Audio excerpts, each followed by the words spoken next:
Yo, what's up mga kabakyard? It's me again, Boknoise Vlog. So for today's video mga kabakyard is maggagamot tayo ng ating Kanawayon Hatch. Yung baby stag natin na hindi kumain po ng ilang araw. Dahil po doon ay kailangan po natin siyang gamutin. So ito nga pala yung day 1 natin na paggagamot mga kabakyard. So hindi ko na po ipapakita ang pagsubo ng gamot dahil baka po tayo may strike ni YouTube. So i-update ko na lang po kayo sa mga susunod nating paggagamot sa ating Kanawayon Hatch. So abang-abang lang po kayo mga kabakyards. So sana'y subaybayan nyo po yung aking mga video na aking gagawin. So maraming salamat po, hanggang sa muli. Bye bye.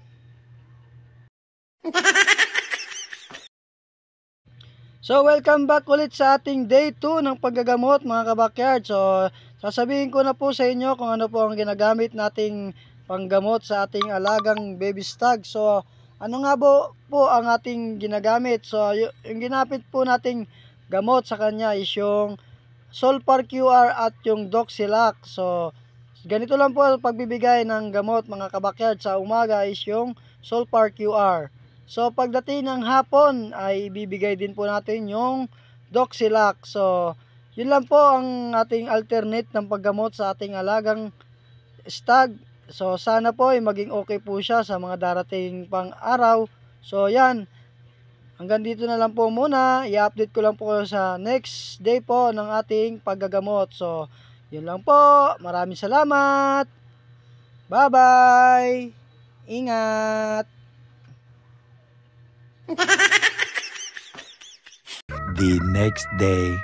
So welcome back again sa ating day 3 ng paggagamot sa ating Kanawayon Hatch baby stag. So sana po ay gumaling na po siya at dire-diretso na po yung kanyang pag-recovery. So yan po ay nabigyan na po natin ng Solpar QR at Doxilac umaga at hapon. So sana po ay maging okay na po siya at tignan niyo po yung kanyang mukha at tuluyan na pong pumupula. So pagdating po ng bukas ay kinabukasan is papaliguan po natin siya. So i-update ko na lang po kayo sa mga araw pang darating sa ating Kanawayon Hatch. Sana po ay maging okay na po siya. So hanggang dito na lang po muna ang ating video mga kabakyard.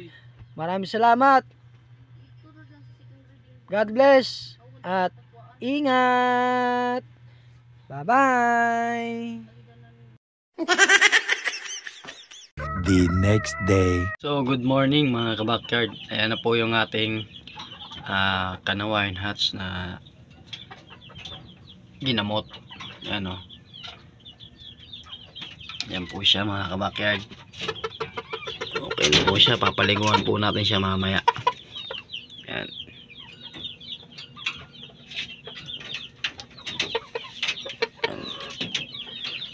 So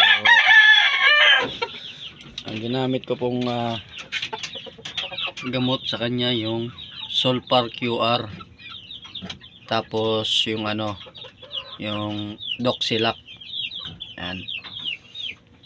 Ang ginawa ko pong pagpapainom is pinainom ko po yung Solpar QR sa umaga at sa hapon po yung Doxilac. Yan. Tingnan niyo po ang resulta. Bumalik po yung kanyang sila. So mamaya po is papakita ko rin po sa inyo kung okay na po ba siya sa pagkain, dahil magpapakain po tayo maya maya. So update ko na lang po kayo mamaya mga kabakyard. Yan po yung ating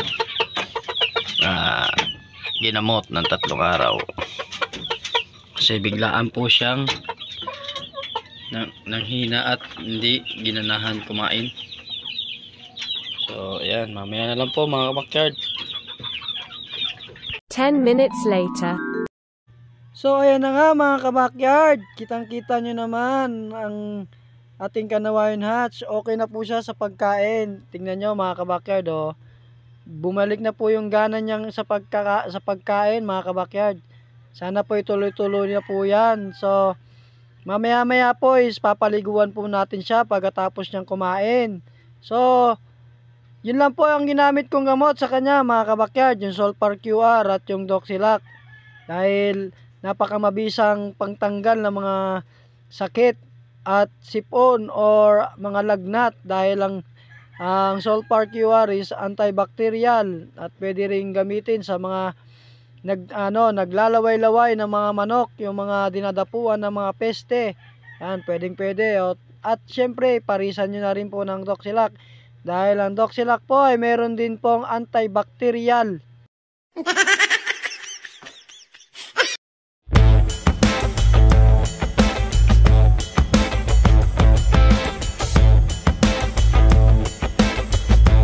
So ayan na po siya mga kabakyard oh. Tingnan niyo po yung pagkain niya oh. Yan. Yan, malapit na pong maubos yung kanyang pagkain. Kanina po is napakarami po niyan. So ayan po siya oh. Yan. Medyo ano po siya, medyo tamlay-tamlay pa gumalaw. Pero okay na po siya mga kabakyard. Yung kanyang tae is normal na po yung kanyang tae Yan. Normal na po yung isang araw po, nakaaging araw po is napakaputi po yung tae niya. Napakaputi. Pero yung binigyan ko po ng Doxilac at Solpar QR is na okay na po yung kanyang droppings. Yan po. Balik ko po, papakita ko po rin sa inyo. Yan o. Yan na po yung kanyang droppings mga kabakyard. Yan. So, yan po yung ating Hawaiian hatch na running 4 months. So, salamat po sa gamot na to dahil nasalba po natin yung ating alaga. So, papaliguan ko po siya ngayon para mapreskohan po yung kanyang katawan. So, disclaimer, no animals were harmed in the making of this video. So, kita nyo yung resulta sa ating ginamit na gamot. Ito na po yung ating Hawaiian hatch na running 4 months mga kabakyard. Pinaliguan na po natin siya para mapreskohan na po yung kanyang katawan. Dahil ginamot po natin siya ng 3 days. Yan. Yung resulta po ng 3 days is nandyan po. Kita nyo naman. Bumalik po ulit yung mukha niya sa pagmumula. Yan. Yan mga kabakyard. Sana po ay diretso-diretso na po yung kanyang paggaling. Yan.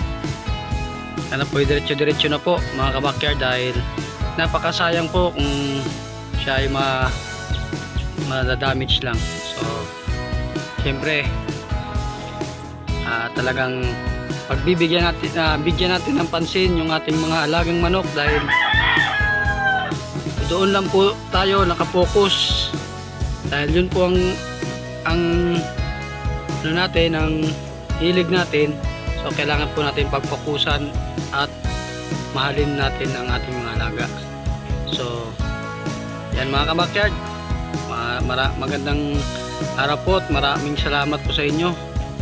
So hanggang dito na lang po. Bye bye. So hanggang dito na lang po yung ating ginawang video. So sana po ay nagustuhan nyo yung konting tips na aking ibigay tungkol sa pagpagamot ng ating alagang cockerels or baby stag. So ito po yun, Solpar QR at Doxilac, doxycycline antibacterial. So ito po, maraming salamat po sa inyo at salamat po sa gamot na to dahil nasalba natin yung ating alaga. So ano ba yung mga kabakyard, hanggang dito na lang po. So maraming salamat po sa lahat po ng subaybay at sumusuporta sa ating YouTube channel. Sana po hindi pa kayong magsawa. Sana patuloy nyo po pong suportahan si Boknoy's Vlog. Kung hindi ka pa nakasubscribe, pakisubscribe na lang po sa subscribe button para updated po kayo sa mga video na aking upload. So magandang umaga, God bless, see you next vlog, bye bye.